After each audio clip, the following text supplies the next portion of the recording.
ഈശോ മിശിഹായ്ക്ക് സ്തുതിയായിരിക്കട്ടെ. Praise the Lord, hallelujah. Carmel റൂഹ മിനിസ്ട്രി കുടുംബാംഗങ്ങളെ, പ്രപഞ്ചം സൃഷ്ടിച്ച ദൈവത്തെ എത്രമാത്രം മഹത്വപ്പെടുത്തിയാലും മതിയാകില്ല. നമ്മൾ ഇപ്പോൾ ഈ ഏരിയ നമ്മൾ നോക്കുമ്പോൾ പ്രിയപ്പെട്ടവരെ, ഈ പൂക്കൾ ഇങ്ങനെ നിറഞ്ഞു നിൽക്കുന്നത് കാണുമ്പോൾ നമ്മുടെ മനസ്സ് അറിയാതെ തന്നെ പ്രപഞ്ച സൃഷ്ടിയായ ദൈവത്തെ നമ്മൾ മഹത്വപ്പെടുത്തുകയാണ്. നിങ്ങളൊന്ന് നോക്ക്, ഒരേ മണ്ണിൽ നിന്ന് ഈ പൂക്കളിലേക്കൊന്ന് ശ്രദ്ധിച്ചു നോക്കാം.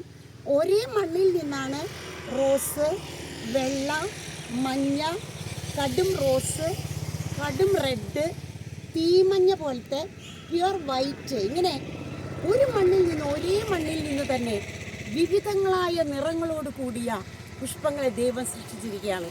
ഇതുപോലെ തന്നെയാണ് മനുഷ്യൻ. ഒരു കുടുംബത്തിൽ ജീവിത പങ്കാളികൾ തമ്മിലുള്ള വ്യത്യാസം, സ്വരം പോലും നമുക്ക് വ്യത്യാസമുണ്ട്.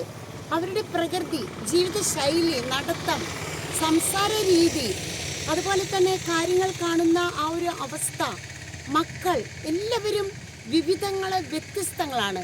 എന്നാൽ അതിലെ യൂണിറ്റി, കൂട്ടായ്മയാണ് ഇന്ന് സാത്താൻ്റെ ഏറ്റവും പുതിയ തന്ത്രമാണ് ദാമ്പത്യ ജീവിതം, കുടുംബ ബന്ധങ്ങൾ തകർക്കുക. കുടുംബ ബന്ധങ്ങൾ തകർക്കുക എന്നല്ല, മിണ്ടുമ്പോഴേക്കും ഡൈവേഴ്സ്.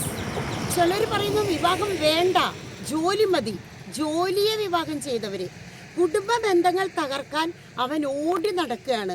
അത് ജീവിത പങ്കാളിയിലൂടെ, മക്കളിലൂടെ, സുഹൃത്തുക്കളിലൂടെ, അയൽപക്കക്കാരിലൂടെ, അല്ലെങ്കിൽ പ്രേക്ഷിതർ തമ്മിൽ, അല്ലെങ്കിൽ പ്രേക്ഷിതരും ധ്യാനഗുരുവും തമ്മിൽ, അങ്ങനെ ഇന്ന് ബന്ധങ്ങൾ തകർക്കാൻ ഓടി നടക്കുന്ന സാത്താൻ, അവൻ അവസാനം അവന് കിട്ടാവുന്ന ആത്മാക്കളെ മുഴുവൻ അവൻ ശേഖരിച്ചു കൊണ്ടിരിക്കുകയാണ്.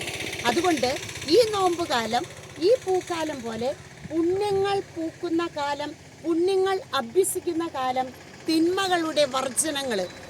വർജിക്കുന്ന കാലമായിട്ട് മാറട്ടെ. പുണ്യാഭ്യാസവും തിന്മകളുടെ വർജനവും നമുക്കൊരു നിയോഗമായിട്ടെടുക്കാം.